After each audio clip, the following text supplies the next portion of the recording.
What's the good word, y'all? It's your boy DKB here. So we had former All-Pro wide receiver Dez Bryant, a fan of New York Jets wide receiver Garrett Wilson, recently predict that he believes Garrett Wilson can lead the league this season from a fantasy football perspective. He thinks that he can become a wide receiver one for this upcoming 2023 season. And to be honest, it's not a far-fetched thought. I know within the landscape of the last 5 to 10 years, the New York Jets haven't really produced a lot of talent overall on the offensive side, whether through the draft or them trying to buy players. And so realistically, off the top of my head, you have to go back to the days of like LaDainian Tomlinson, Sean Green, Chris Ivory as the weapons that would have probably been somewhat effective in a fantasy point perspective. But outside of that, from the wide receiver ranks, definitely nobody recently. Probably guys like Santonio Holmes, maybe a Braylon Edwards, a Plaxico Burress type. But we haven't had a star-studded, true bona fide, top-notch wide receiver. And so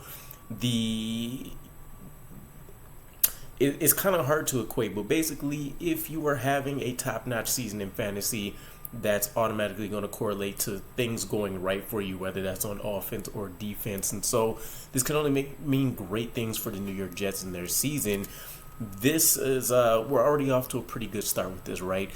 Garrett Wilson already had a lot of remarks as being the best player from OTAs this season, which is huge, especially considering Sauce Gardner was the guy that I would have predicted to be the best player once again. So maybe we're seeing Garrett Wilson win a lot of these matchups early on, and again, not really any contact, not many ways for Sauce Gardner to use all of the tools he has at his advantage. But iron sharpening iron, I love it. So walking away with him being our best player of the offseason suits up perfectly for this. Now, the last 5 players to be wide receiver one in fantasy football were Justin Jefferson, Cooper Kupp, Devontae Adams, Michael Thomas, and DeAndre Hopkins. So this would put Garrett Wilson in elite conversation with some of the best wide receivers to ever grace a football field.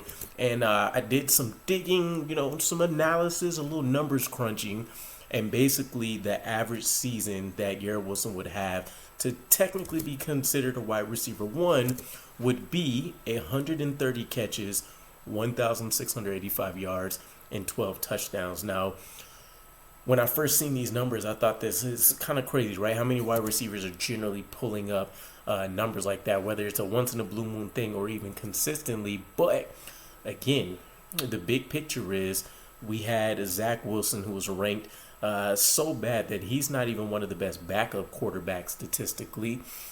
We had Mike White, who I know the fancy stat is that with Mike White at the helm, the New York Jets would have led the league in passing yards, something to that effect. Still, for our purposes, he was an average quarterback, and the difference between Zach Wilson and Mike White were so great that it looked better than it was. And then you're talking about Chris Streveler having to come in, and then Joe Flacco. So you're not talking elite competition whatsoever in the quarterback ranks throwing these balls around. So when I think about Garrett Wilson matching up with Aaron Rodgers, who's already having, it seems like a pretty strong chemistry level, right? I know I remember reading something that said like Aaron Rodgers on a particular play was looking left the majority of the time, ended up not seeing what he liked, threw to the right side of the field. That player was Garrett Wilson. And basically what that means is that he pretty much entrusted Garrett Wilson was going to be where Aaron Rodgers expected Garrett Wilson to be, and they were able to sync up for an incredible play between the two. So there's already kind of this mindset that Garrett Wilson will be his Devontae Adams. He's getting a younger version of him. They're working through the communication and things. I would honestly probably say Garrett Wilson's a huge reason why Aaron Rodgers ended up being at every single OTA session, whether he was able to participate or not, as well. And then, of course, from a statistical standpoint, Garrett Wilson wasn't too far off from these numbers. 130 catches, again, was the average from the last 5 wide receiver one football players and from a fantasy football perspective. 1,685 yards. I think he's like 480-ish something short. And then 12 touchdowns. Garrett Wilson only had 4 his rookie season, but there was probably 3 to 5 touchdowns that could have went his way for sure, especially when Zach Wilson was on the field with a lot of those reads that we had. I know Denzel Mims even had 2 or 3 on tape that he could have had when he was playing, but nonetheless, these are very obtainable numbers for a guy like Garrett Wilson when you factor in the Aaron Rodgers effect and some of the other things. Playing with the lead may take away from things a little bit, but I expect this to kind of be a volume offense. I see the synergy between the offense and the defense. The defense being able to go out there and pile up sacks, earn these takeaways, being in a better position with the offense, putting up quick numbers, and be able to go out there and chill, own the pace of the game behind the running game. Garrett Wilson's a big play ready to happen on any particular play.